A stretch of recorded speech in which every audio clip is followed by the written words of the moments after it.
Good afternoon, everybody. I wanted to go ahead and welcome you to the session this afternoon. I'm going to do a quick introduction of Nai Wang. He's going to be talking to you guys about teaching to the Fortnite generation. I can't say enough. He can probably give you his official title of everything that he does. Basically, when I see him, he is like the tech guru.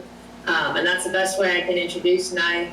And so if you will join this session, I'm going to let you get going so we don't take up any of your time. Thank you. We have exactly 60 minutes to go, so let's get ahead and get this party rolling. Thank you so much for coming to me, to my session virtually.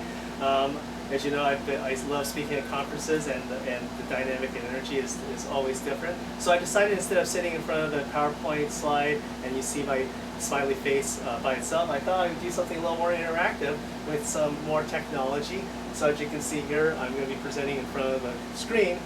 Just so it's a lot more dynamic, and you can see my hand gestures and craziness, and hopefully you'll have fun, because because this is actually going to be interactive. So this session will be interactive in the sense that we have a poll thing going on, like you all can use Kahoot and all that. I'm using AHA slides. So if you want to take your phone, scan that QR code. Then you can interact with the questions that are going to be popping up throughout the session, and we're going to get some really lovely feedback throughout it. So here we are at Making Skills Work 2021 in Nashville, but not really. We're all over the country and all over the world. And you're here in my session to understand teaching to the Fortnite generation, building empathy, and SEL. SEL is such a huge thing this past year, especially with the pandemic, that we have to worry about. All your secrets revealed. Click here to find out more. This is not clickbait.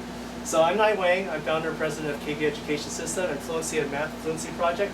And I have spent 20 years in education technology trying to get students to learn, but through one of my passions, gamification. But let's go ahead and get started. So just in case if you haven't done so already, here's the QR code again, maybe larger.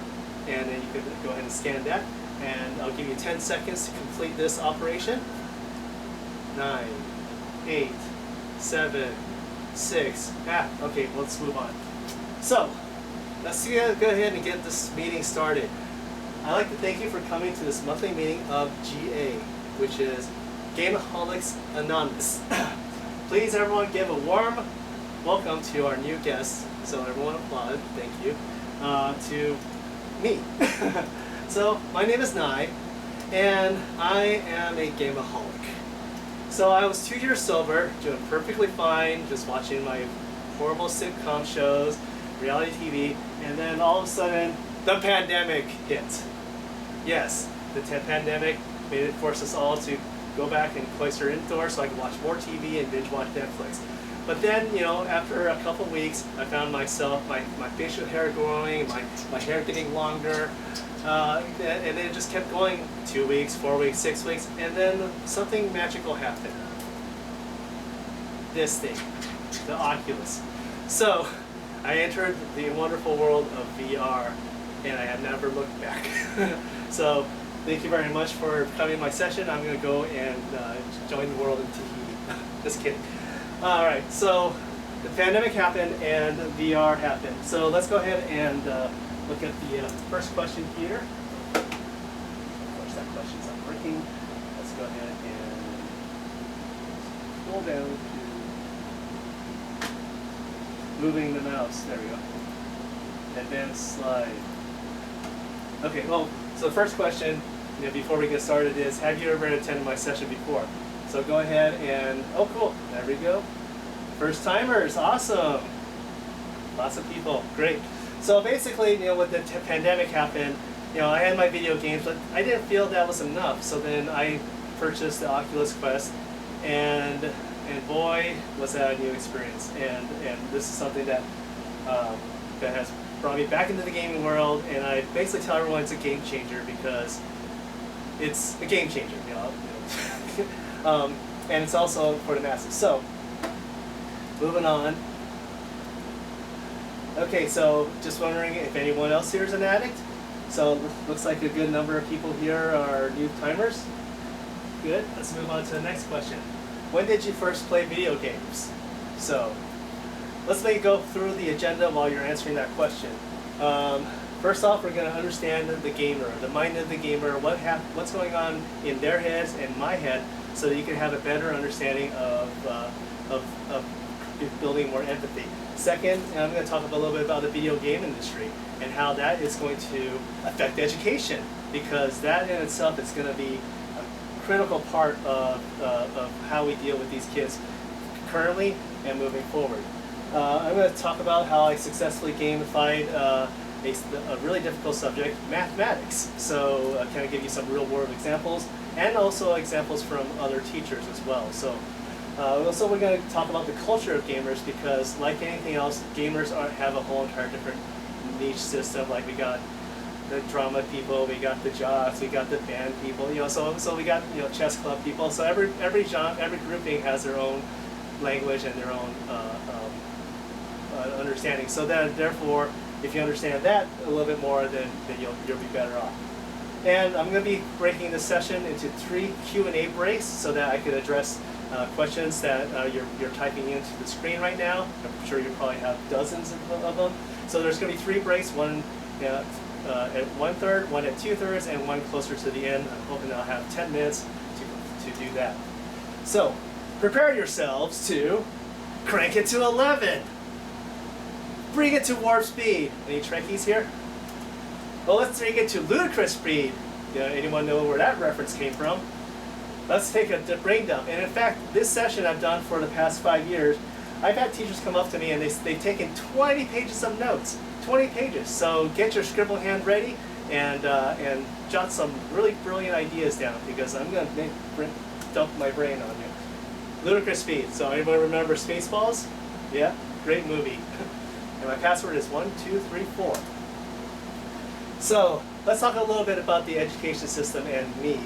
Okay, first off, I had quite a few disadvantages growing up. I was first made in Taiwan, and then I was exported here until I ripened at the age of 2.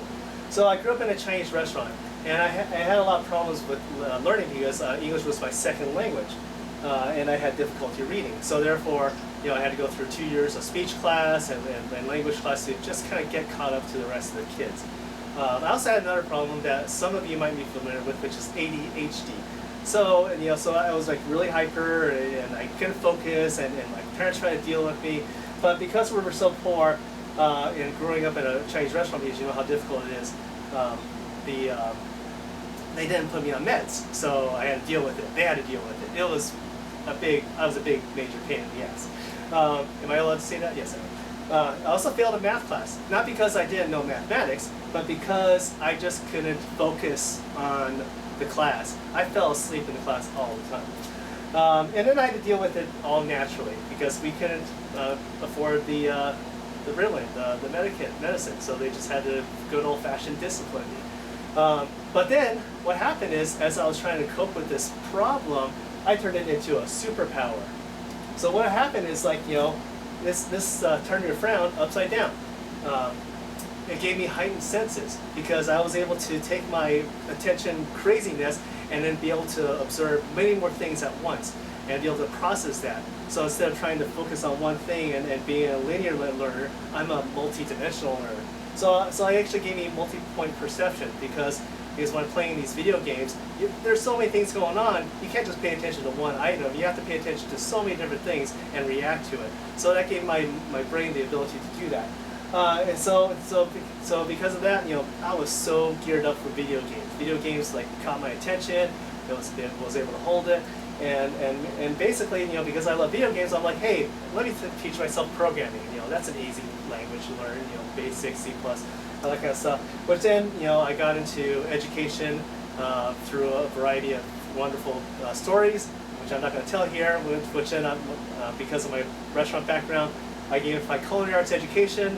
So then that's what led me into this wonderful world where you see here. And then to the most recent project, mathematics, because who loves math? Not a whole lot of us, but and even less. So, this is a really wonderful video I'd love to show, which illustrates kids. Okay, we're going to stick this in here, and then I'm going to pour in the milk. I hope this works, because I didn't bring a change of pants. Look, I Googled it. It's a fake picture.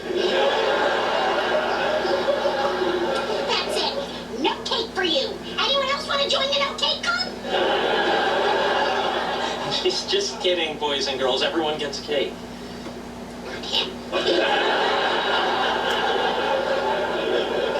Okay, I love that. Actually, but before we go into what I'm talking about, so it looks like most of you came into the games system early on in the console era. Some in the good old smoky pizzerias, arcade. So very cool. So now let's go ahead and so this illustrates, like, kids have information in their hands. They never knew a world where you actually had to go to a library to look up information, or heaven forbid, go look up this Dewey Decimal System, or even like look up this doing a research paper, and you have to find this little piece of film and then take it to this like big box and scan through this like microfiche machine to look for articles. Everything is handed to them right then and there, and they want it instantaneously. So they're all about instant gratification. So where did all this start? So as you know, we started with Pong. Very basic, and then we advanced forward to all these different video games throughout the era. And as you can see here, the games got more sophisticated, more reactive. Anybody ever play Sonic? That game is so hyper fast that even in the 90s, I had a little trouble catching up. But now it's like that's the status quo. That's the way things are. It's just that hyper crazy. And then a huge game changer happened in 2016. July 6th, when Pokemon Go came out.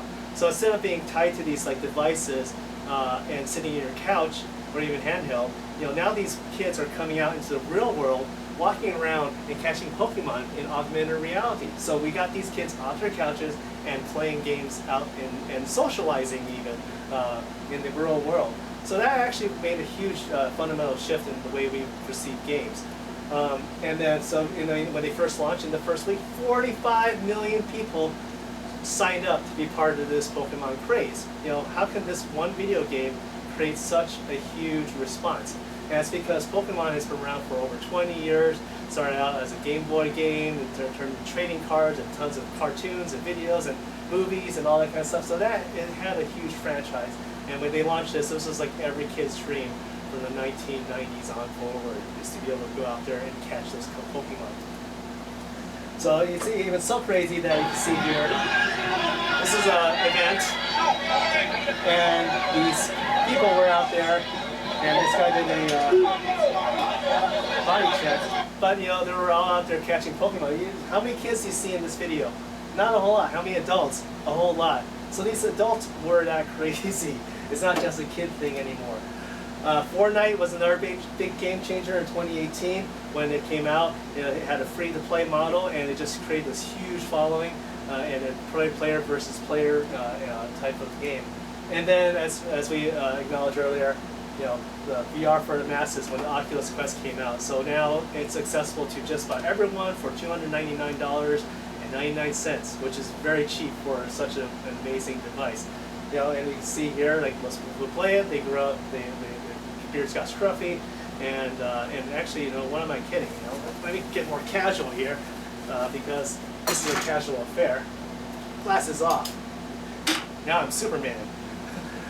Okay, so Oculus made such a huge difference. So if you ever played with it before, it is such an amazing device. You can escape to any world. But also on top of that, it's accessible to just about anyone, from young adults, from 12 years old, all the way up to elderly people can play with this, because basically it's just like interacting with the real world, but virtually.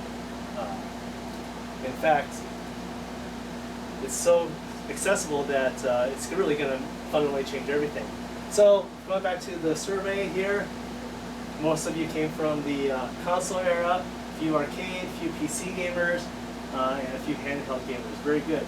All right, so let's go ahead, and the next question I'm popping up here is basically just asking if you want a PowerPoint.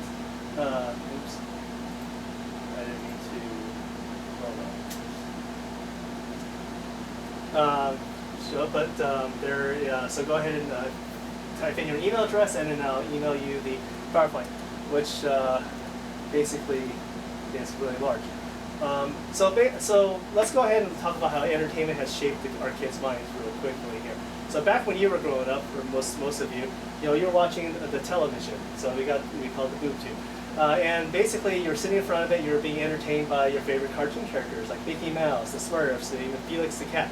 And you're sitting there in front of the TV, and you're just passively taking the information. They're telling stories, they're giving you great jokes, so you're laughing at them, you're learning something sometimes, but you're being entertained. And you go to school, and you're sitting in front of the classroom, and you're in nice straight rows, the teacher's in front of you, lecturing in front of a chalkboard, and you're like, hey, this makes sense, because that's how I consumed my entertainment when I was a kid.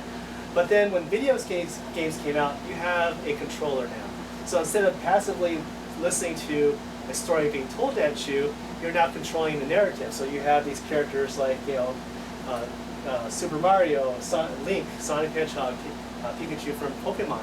So instead of just being there, like going, hey, I'm just going to be passively watching something, I can actually make decisions. I can make Mario jump and kill a mushroom. Or I could also take Sonic and run through the maze really quick. Or I could actually decide to jump into the hole and die. I have decisions now. But then they go to the classroom, and you're sitting in these nice neat rows, and you're going, hey, the teacher's lecturing in front of you, and you're like, where's my control? I can't make any decisions. Where's my active learning references?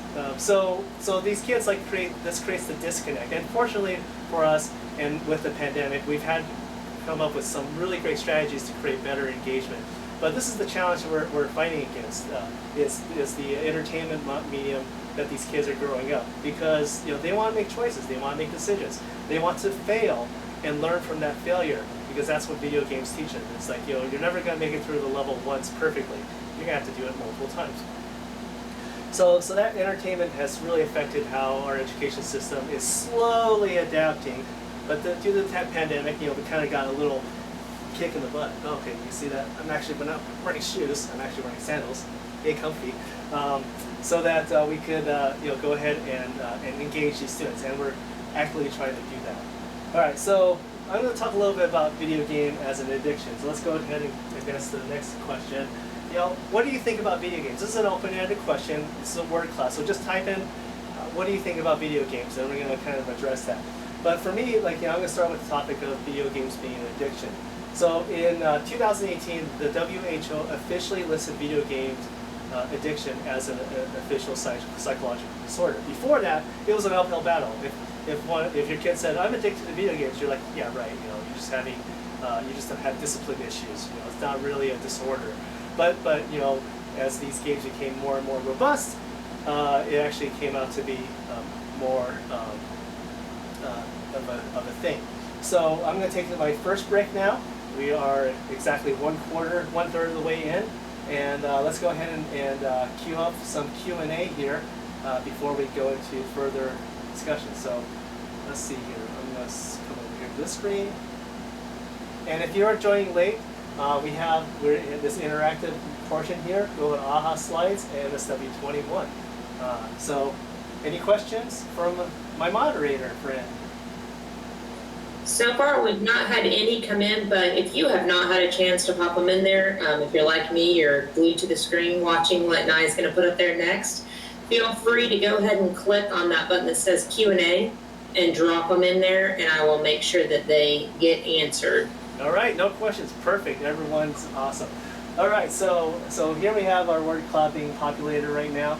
So you can see, fun, engaging, interactive, time-consuming, a distraction, addictive and stressful, waste of time. I like that one. Let's see here. Let me walk over here so I can better up. Let's see here. What's some part of my world? My husband loves them. That's pretty funny. Time sink. Yeah, exactly. Time sink. A blessing and a curse. Yeah, so right now the primary ones that are coming up, most common, interactive, fun, engaging, and addictive. Very good spread there. Awesome, audience. You guys are pretty keyed in to what video games are. And actually, you can keep adding to it, because as I'm discussing this, you can change your mind, you can add more words. So this will be continually building as I talk about this particular segment here. So let's go ahead and get my mouse back. And let's see, why is it so addicting? Actually, did I skip a slide before? No, I didn't. Okay, I had something up. All right, so very first thing is, like we see in the workout, it's a temporary escape. So playing video games, especially with the Oculus now, you escape from reality. So you're cooped up in your 200 square foot New York bedroom, New York apartment. And you're like, oh gosh, I can't go out. What do? I go into the VR world or play video games or something like that. So it gives kids or adults a temporary escape. Second, it's social and anonymous. So you can be yourself, but you're also socially interacting with other people, but anonymously. So it presents a challenge and it has goals. So these are things that why it's addicting. And then here's the most important one. It provides constant measurable growth. So constant measurable growth is one of the key components of gamification, is that you're constantly seeing your points go up, your levels go up, your cash build up, your items get built up, you're seeing growth, you're seeing your skills improve in the games. And through that constant measurable growth, you feel that reward from accomplishing it. So now, this is a movie that if you haven't seen it yet, you should. It was, pre-pandemic, it was kind of fun, but now it's like a little bit prophetic. Ready Player One. And I ended up here. Sitting here in my tiny corner of nowhere. There's nowhere left to go. Nowhere. Except the oasis.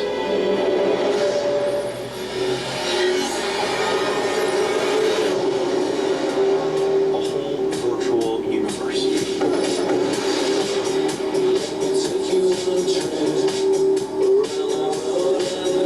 People come to the oasis for all the things they can do. But they stay because of all the things they can be. Can you feel this? Yeah. It's the only place that feels like I mean anything. So, some pretty key things that were said in that promo ad. People go there for the things they can do, but they stay there for the things they can be. And it's the only place that they feel like they can be someone.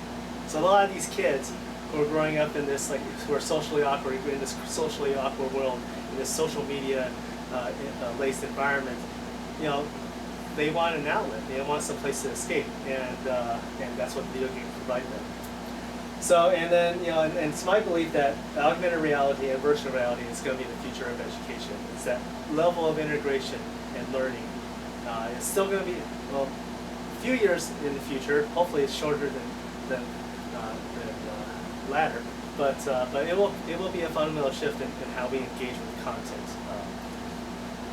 So with video games, we have the Maslow's hierarchy of gaming needs. So everyone knows Maslow, right? So the first thing is that it presents a sense of belonging by providing social interactions. It provides self-esteem by overcoming challenges. And it provides self-actualization by contributing to a living world. So you're actually part of the group and you're building a community. And all these things creates fulfills those hierarchy of needs. Okay, so that thing you filled out earlier, I hit it out of order. This slide is actually for people who are watching this video and not interacting with the game. So if you're watching this after the fact, go here and you can sign up, and then you can download this PowerPoint, which is going to be 500 megabytes, half a gig, because I'm going to include all the videos. So here we go. It's just a Google form. Type in your email address and go. If you're watching this later, which I hope you're liking it because I'm having fun. All right, so video games are a multi-billion-dollar industry.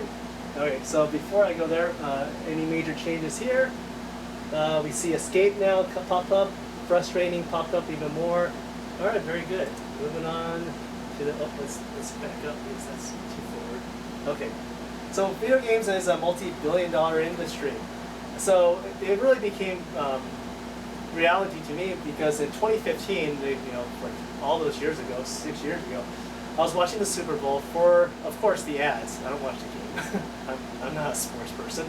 But then I saw something different. It wasn't cars or movie commercials or like beer, women bikini, all that kind of stuff. I saw a game for an ad for a game I actually was playing, and the game itself was called Clash of Clans. So you might have heard of it. It's one of the most popular games on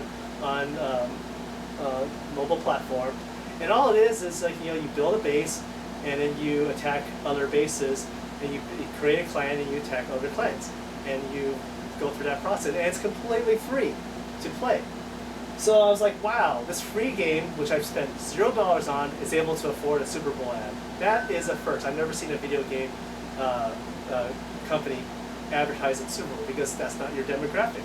Your demographic is like males for the most part. So what Clash of Clans does is they make $5,573,000, and this is actually 2018 statistic. This is older. They probably make more now, but that's how much they make. So they can afford an ad, right? But this, if you think about it, it's actually how much they make per day. That is one day's worth of earnings for a simple little mobile game that's free to play, that comes out of I think it's Iceland, and they only have a company. The company at the time was only the size of 20 people, making that much money. Utterly ridiculous. So the video game industry is actually a $90 billion industry, and this is pre-pandemic numbers. So I'm sure that number skyrocketed during the pandemic. Where if you compare it to the movie industry pre-pandemic, $41 billion. So all the movies out there compared to the video games, only half of that. So when it comes to Fortnite, which is another free-to-play game, they're actually providing scholarships for kids, because the game, if you read this New York Times article from 2018, the developers actually admit that they made this game to be purposely addictive, because they actually hire psychologists to be able to figure out what makes these kids tick and makes them want to come by and play more and more and more and more, and in turn put money down for virtual goods. So you're like, hey, I want this outfit. It's $5. It makes me look cool. Oh, yeah, it's totally worth $5. Here, I'm going to buy this gun that is silver in color. I want to do that. Or like so these kids actually do that. So the reason I illustrate that because of the industry is because they're here to stay, and they're going to become a more problem with addiction, because the industry drives it. Where the money goes, that's where people are going to invest in. Okay, so now let's move on to the next cool subject, esports. So what do you think about esports? So I know that I popped the question up earlier. So esports is something that's brand new. It's coming out in record numbers. Really started emerging about 5 years ago, or 6 years ago now. And according to the survey, as you guys are popping it in, I'm going to address that in a minute. So esports is basically sports on a computer. So you're playing a video game. So esports arenas were popping up everywhere all around the country, where these kids would come together. They would bring their computer and laptops, sit in front of a screen that's usually provided by the arena, and they would sit for hours playing video games.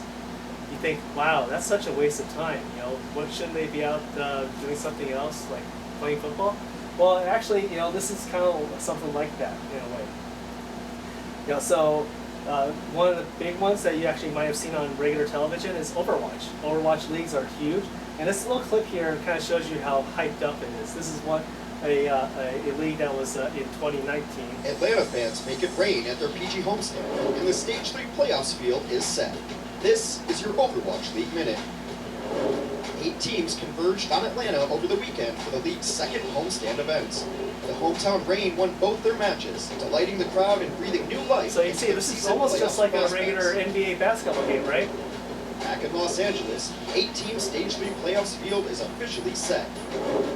On Thursday, the action gets started when Dante and the Outlaws take on Twilight and the Titans at 6 p.m. Pacific. That match will be followed by a clash between Tiem and the Dragons and Mono and the Excelsior. On Friday, Marvel and the Dynasty face Sinatra and the Shock at 6 p.m. Pacific. And directly after that match, Reeve and the Valiant take on Gushme and the Spark. The semifinals and finals will take place on Saturday and Sunday. This has been your Overwatch League Minute. So does that just resemble like a regular sports broadcast? And speaking of NBA, I'm in Phoenix, Arizona. Go Suns! We're in the playoffs. All right, we're at the halfway mark. We're doing really good. All right, so esports, you can see it's a big deal. What once was considered closeted nerds, playing in their parents' basements, now they're on in front of television with tons of fans cheering them on, and they're like stars now. They're like really huge stars. So really the entire landscape of gaming has really changed with these esports leagues. So has anyone ever heard of Ninja? No, not the Ninja that you would think about from Japan, but from Twitch. So what is Twitch? Well, if you haven't heard of Twitch yet, Twitch is basically a streaming service like YouTube, but devoted just to gaming. In fact, they have more viewers than YouTube and actually traditional media combined, because they have such a huge following. So Ninja is the most popular streamer on Twitch, and he has 4 million subs or subscribers. So that means people who actually tune in to watch him whenever he plays video games. So he makes about $700,000 a month from playing video games. Even so, if you calculate the endorsements, so it's not just that money he's making from Twitch. People like EA, gaming companies like Razer, which makes these like gaming mice, or these like crazy gaming keyboards. Oops, dang it! I just destroyed my PowerPoint. Let's see here. Where was I? With that, see that number? Pretty big. That's just his 2018 numbers. $10 million for playing video games. So you gotta think, this guy's a star, and all these kids are looking up to this guy because they want to be like him. They want to make $10 million. They don't want to be the next George Clooney. They don't want to be like the next astronaut. They don't want to be, well, maybe they want to be the next president. I don't know. But yeah, these kids are watching this guy. It's just utterly crazy. So when I say it, it's like, whoa, Matrix. So let's bring it full circle to esports and education, which is a new thing starting to emerge. It's actually a very good thing, because what it does is teachers are creating these clubs now for kids who play video games, and they're joining leagues. So they're actually coming together and they're competing with other schools in these leagues. There's so many positive effects, just like any kind of sports game. You're together as a team. You have camaraderie. You practice. You have communication skills. There's so many inherent benefits for an esports team. So you're thinking, wow, is my principal going to allow me to have kids play video games at school? That's outrageous. Well, it's actually not. It's actually a very good thing. It's also accessible to more students, because not everyone can play sports. Just like not everyone can play music, just like not everyone can play, can swim. But a lot of kids can play video games, so it's a lot more accessible, and it allows people who don't participate in anything to join. And that's one of the biggest phenomena. You have these kids that are I don't join any club, I don't do anything, but hey, esports league, I'm all in, right? Okay. So it provides a sense of belonging for these kids, increases the attendance level, so these kids now have something to look forward to. Students and family engagement, so really the families become involved now, and huge pluses to SEL, and so many studies out there that actually attribute to that. So I want to introduce you to two key players here. This is Dr. Christy Kussler and Dr. Michael Russer. They're two teachers who basically said about 4 or 5 years ago, let's bring esports in. It was a brand new thing, no one knew what the heck to do, and they actually created a curriculum that any teacher can download and follow and develop their own esports league team and join the league. So one of the biggest quotes they gave is 82% of students surveyed say that they have never participated in any other extracurricular activity. So you talk about reaching kids, this is key. So if you want more information, download the curriculum. Go to varsityesportsfoundation.org/curriculum, or just go there and just click on the curriculum button. So that's a really cool thing. So I want to hope you will be amenable to esports and consider that as something to introduce to your school next year.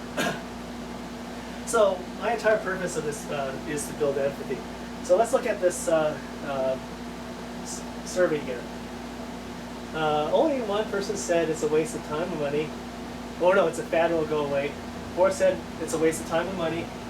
It encourages overplaying video games, 18. It belongs in school, so 15 of you are already in agreement. And it's a great way for kids to be in a sport. So there we go. Awesome. So I see that quite a few of you have chosen some positive outcomes. There we go. So the reason why I do this is because the more you know, I started this early, about these kids, the better you are off as a teacher to basically build empathy. You know, there are these like elementary school kids to middle school to high school. They're playing these video games. How do you relate to these kids? You know, how do you like communicate with them? How do you understand their brain? So this next section, I'm going to show you how a success is done, and then how to relate to them. Because the more you know, right? Anybody remember this? Okay, more like this. Now we know. And knowing is half the battle. Yeah, all right. I love talking to an empty room. All right, G.I. Joe. More you know. Okay, it's half the battle. So what we're doing is we're catering to an accelerated mind now. So these kids, like I described earlier, you know, they have all these like attributes now because they're playing these video games. It's unlocking all these different secret powers, so to speak. So I wanted you to pay attention to this video here, and don't blink, and just watch what's happening on the screen.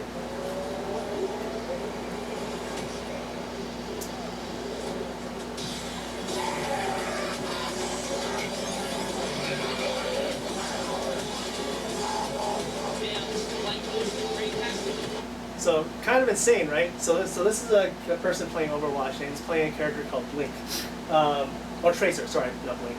And Tracer's ability is to be able to blink and teleport instantly to another spot.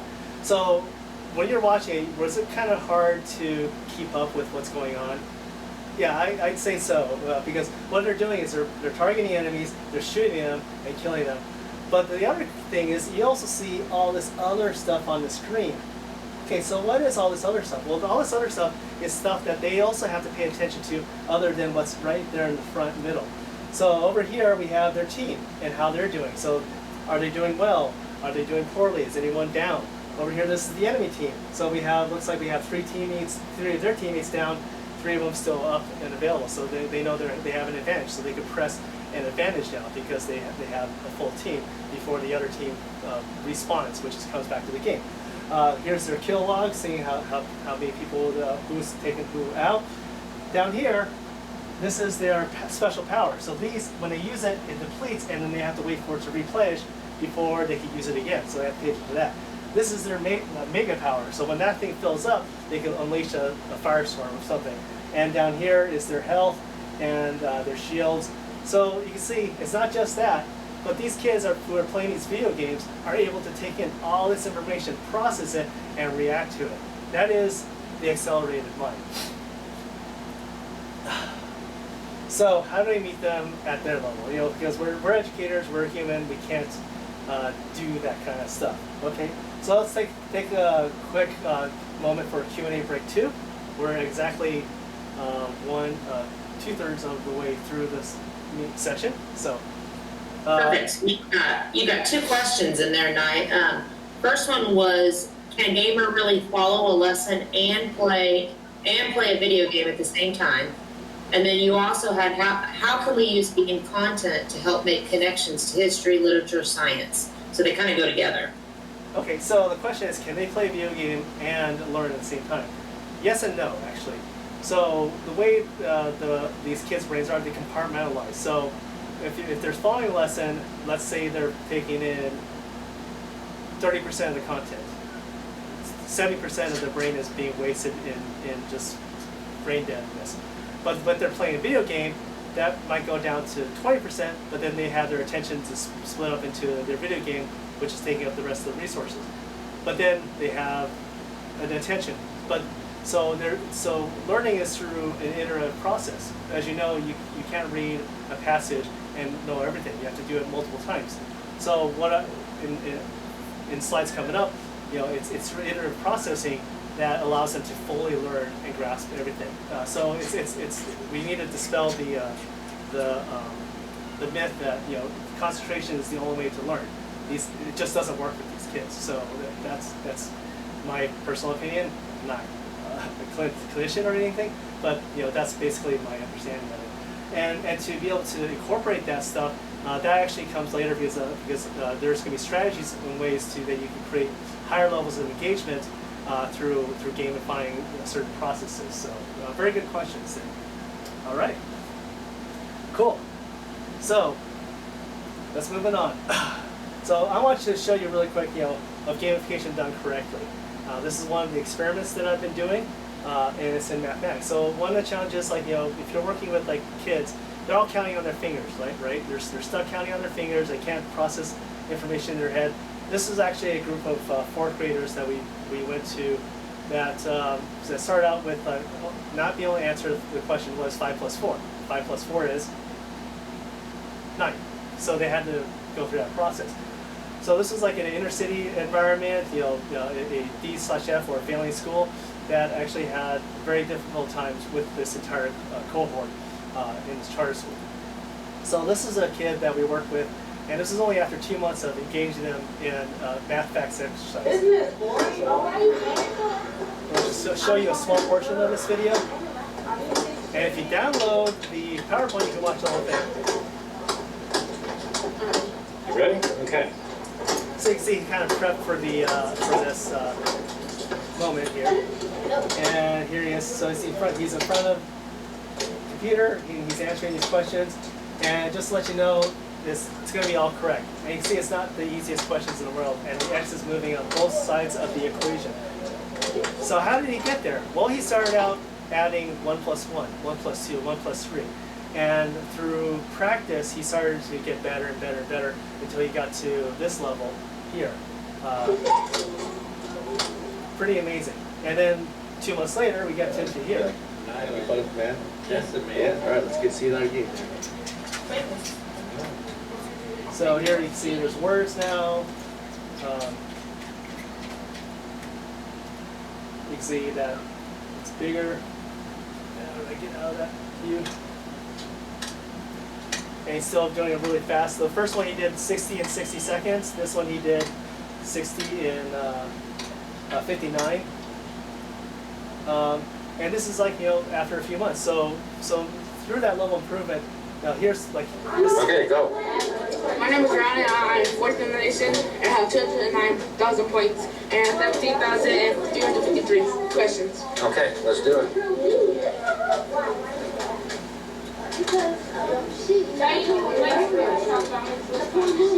So now you can see it's gotten harder. So you can see the confidence that's beaming from these kids from before. They're like, they hate math. So how do you build that confidence? By getting them to answer 300 to 500 questions a day correctly. Well, how do you get them to do that? That's impossible. Well, it's not impossible if you gamify it properly, and this is the answer again. So do you guys want to go home? No! Do you want to keep playing? Yeah! I never liked math, but they made it into a video game. So what about that you saw there was like a video game? Really nothing. But if you use gamification properly, you get the feeling of a video game, and that's what you created. It was the feeling of a video game. So this is like the extreme experiment. I don't expect you guys to be able to do that in the classroom, but one of the key elements is we have this goal that we set for the class. So everyone's contributing toward a common goal. We have these kids competing against other classes, so that creates a little bit level of engagement. We show an epic goal. So like, when they hit this epic goal, they get a pizza party. So we have that long-term goal. And these numbers keep going up and up and up as every day as they do it. So they got that constant measurable growth. On top of that, we have individuals. What is this? This is a leaderboard. You're like, leaderboard in the school? No way. Yeah way. It actually works. If you use leaderboards properly, it actually creates a positive effect in the classroom. It creates positive interdependence. The kids who are on the bottom don't feel outcast. They actually have the kids on the top cheer them on, encouraging them to achieve higher because they want everyone to achieve. And we see these blue bars means that the students have made their own personal goals. These red bars actually represents the students are struggling. And it's not because they don't know what they're doing. They hit a new level, they hit a new challenge, and that's when the teacher can go up to them and say, hey, you're having problems. Let me see what I can do to help. They can perform real-time response to intervention. So this whole entire real-time aspect is really key because you're not waiting for reports, but you're there in the moment. And these kids are all about the moment because if you wait 15, 20 minutes, it's gone. They're on to their next thing. They're thinking about the next Roblox game or Minecraft game or whatever. So you gotta hit them where they're at. And if you don't, but honestly, like once you get in there and you just get going, you completely forget that you're even doing math. It's honestly just really fun. And the whole class looks forward to it every day. We beg our teacher, we're like, oh, let us do it. Like. So the next question is, what do you think about that kid doing math? Just so I get some visceral reaction to it. So, and I'm not going to show these videos, but you can download it. But this is a high school Algebra 1 integrated teacher who taught a class for seniors who did 3 things. Fail all their math algebra classes prior to being a senior, and fail 2 additional classes and have poor attendance. So, and he found success. Like normally when they do the state exam, like 10 to 20% might pass. They got 50 to 60% to pass. So through engagement, and they actually want to go home and do it. And this teacher actually had to tell them, don't do it at home, because it's based on science. So anyway, that's called the Math Fluency Project. You can find out more at fluency.com. It's a brand new thing, a startup. We're just barely launching it off the ground and hoping to make a huge difference in the world. So the last things I'm going to conclude on is when I want to understand their language. So let's talk about grinding. What is grinding? So grinding is the aspect of, let's go here first. Awesome, thanks for the feedback. Phenomenal, impressive, wow. Amazing, insane, pog. Pog, cool. And somebody said bruh. All right, cool. Moving on to the next question. What is grinding mean to you? Just type out whatever you feel it is. So what grinding is in the video games is basically you're playing level and you're going through it and you are attacking enemies, and then you go through it, you get loot, and you finish it, and then you do it again, and you go through and you do it again, and you do it again and you do it again. Like one of my biggest examples was I played a game called EverQuest a long time ago, and you had to learn how to you had this fishing skill. So in order to get better at fishing, you had to go to a pond and fish. And I would play the game for an hour fishing. It's so much fun. Is it fun just hitting a button and hitting the fishing button? No, but ultimately, after I improved my fishing skill, I could get the golden rod, which then I could buy the rainbow lure, which then I could go to the lake and catch the rainbow trout, which then I could use to then trade in for the mythical sword of dragon slaying, whatever. But the thing is, it was a grind for me because I had to do this thing over and over again to get to this part of the game. And it was menial, it was boring, but yet I did it. So what grinding really is, it's called remediation in education terms. So we do meaningless tasks, or what seems like meaningless tasks, for incremental growth, for whatever rewards it is, because we have a specified goal. So these kids are programmed to grind. So if they say, hey, this is a grind, that's not a negative thing. It's just things that they acknowledge that this is something they have to do over and over again to get to a certain level. So we already do that in education, but now how can we employ that in a more realistic fashion? So that's just to understand grinding. Farming is actually a larger version of grinding, where you're doing multiple grinding events into a farming event. So you're actually combining certain other grinding elements to basically farm a level. So that's a basic outline of farming. Speedrun is a phenomenon where basically you play a level and you finish it, and you go, okay, I finished it in 6 minutes and 58 seconds. Very good. But then I log in and I see my friend finish in 6 minutes and 38 seconds, and I call him, I'm like, hey, or FaceTime, I'm like, how the hell did you do that? And they're like, oh yeah, I did this trick and this trick and this trick. I'm like, oh gosh, I gotta get better at it. So then I play this level 100 times, even though it's the same exact level over again, so I can shave off a millisecond, a millisecond, a millisecond. So that's what speedruns are. There's speedruns of all sorts of games online. If you want to check it out, just Google speedrun on YouTube, and you'll see these people who have completed levels, and they practice so much for that pride. But that's one thing that you're doing this repetitive process over and over again just to get to that level of perfection. Another thing is called a raid. that kids do, which is basically you get together and you attack a dungeon. You know, very popularized in World of Warcraft.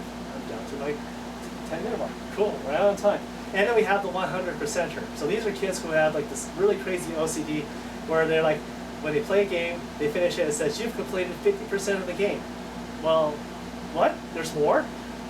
Well, when developers make games, they also make these like side quests, they make these hidden objects, they make these achievements that you have to unlock just to increase the longevity. So we have these kids who are considered 100%ers who have this like really this itch in the brain that compels them to want to get to perfection. I don't know what created that, but it's there. And you probably know one or two kids who are just like that, where they have to hit that ultimate perfection. We call them 100%ers or completionists. So, even though I'm talking to myself in this room, I'm starting to get myself hoarse here, although I haven't really talked this much in a long time. All right, so gamification in education is not creating a video game. That's important because you're not trying to recreate a video game.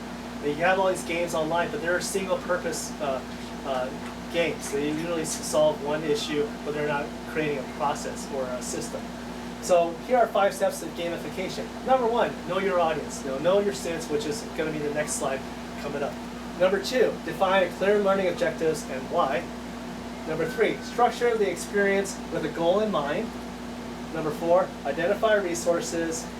And number 5, apply gamification process, something that's fluid, intuitive, and integrates choice.